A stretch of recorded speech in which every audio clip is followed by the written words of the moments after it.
दोस्तों, जैसा कि हमने कल के एनालिसिस में बताया था कि मार्केट पर लगातार प्रेशर बना हुआ है और 23,800 का जोन ब्रेक होने पर बाजार 23,650 से 23,600 तक का लेवल दिखा सकता है।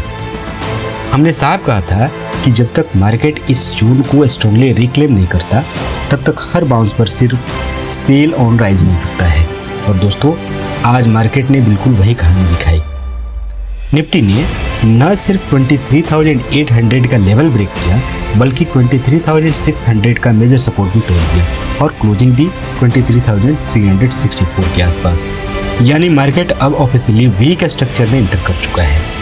लेकिन ध्यान रखिए, ये कोई प्रेडिक्शन नहीं था, ना ही कोई तुक्का। ये था pure mathematics, price action, market structure, operator activity, FII DI flow, option chain data और ओवरऑल ग्लोबल इन्वायरमेंट के आधार पर किया गया एनालिसिस। मार्केट हमेशा ही क्लूज देता है, जरूरत बस उन्हें सही तरीके से पढ़ने की होती है।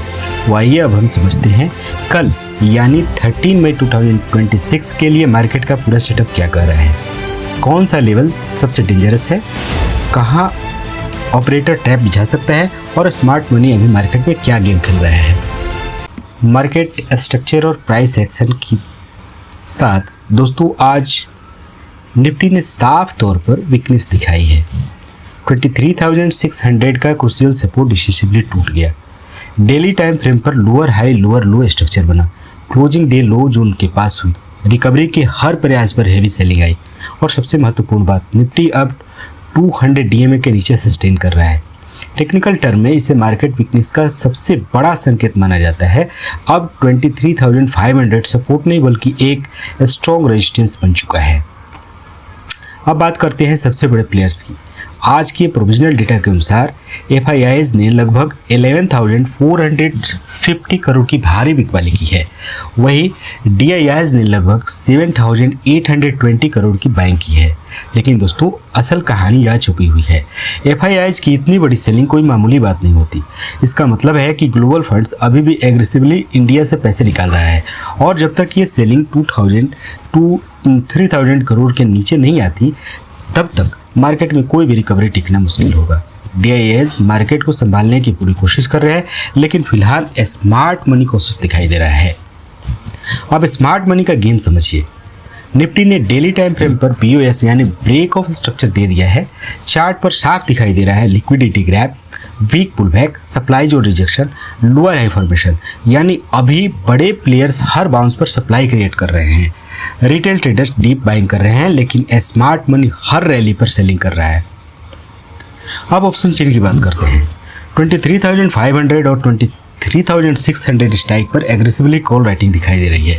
इसका मतलब साफ है, ऑप्शन राइटर्स अभी भी अपसाइड पर भरोसा नहीं कर रहे हैं।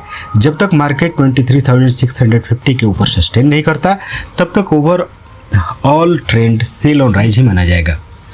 वहीं पुट साइड पर फिलहाल सबसे बड़ा सपोर्ट 23,200 दिखाई दे रहा है, लेकिन अगर ये लेवल टूटता है तो नीचे की तरफ गामा ब्लास्ट देखने को मिल सकता है।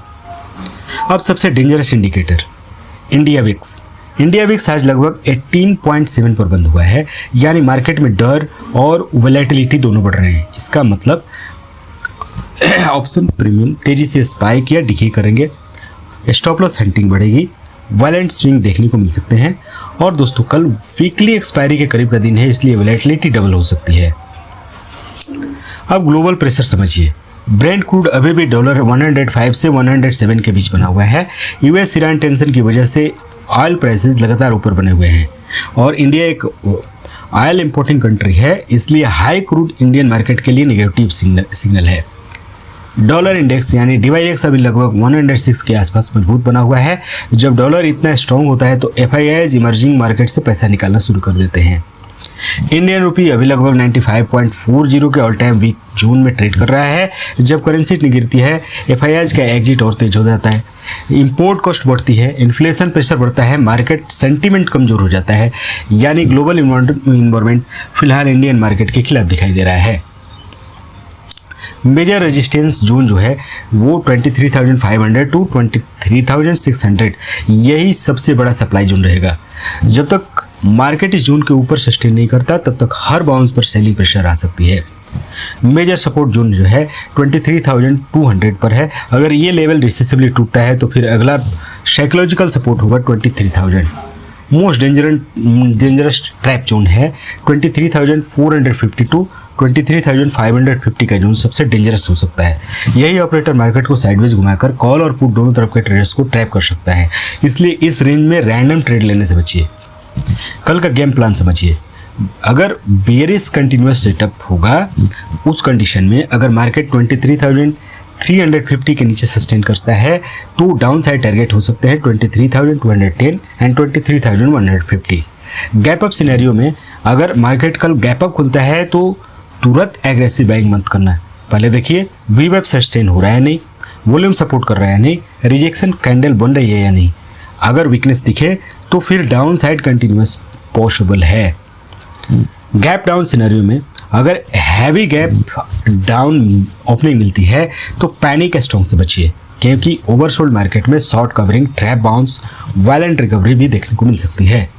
प्रो ट्रेडर टिप 15 मिनट के चार्ट पर 20 EMA जरूर लगा कर रखिए। जब तक प्राइस उसके नीचे है तब तक ट्रेंड बेरिश माना जाएगा। और याद रखिए ब्रेकडाउन तभी असल माना जाएगा जब प्राइस के साथ ओपन इंटरेस्ट भी बढ़े। फाइनल वर्डिक्ट, फिलहाल मार्केट में फियर ज़्यादा है, वोलेटिलिटी हाई है, FIIs एग्रेसिव सेलर्स बने हुए हैं, स्मार्ट मनी कॉशियस है। इसलिए अभी सबसे ज़रूरी चीज़ है कैपिटल बचाना, पोजीशन साइज छोटा रखना, कंफर्मेशन के बिना ट्रेड न लेना। फाइनल लाइन याद रखिए, डिसिप्लिन हमेशा प्रेडिक्शन से बड़ा होता है और कंफर्मेशन हमेशा इमोशन से। आशा है आप हमारे वीडियो से लाभ ले रहे होंगे। धन्यवाद।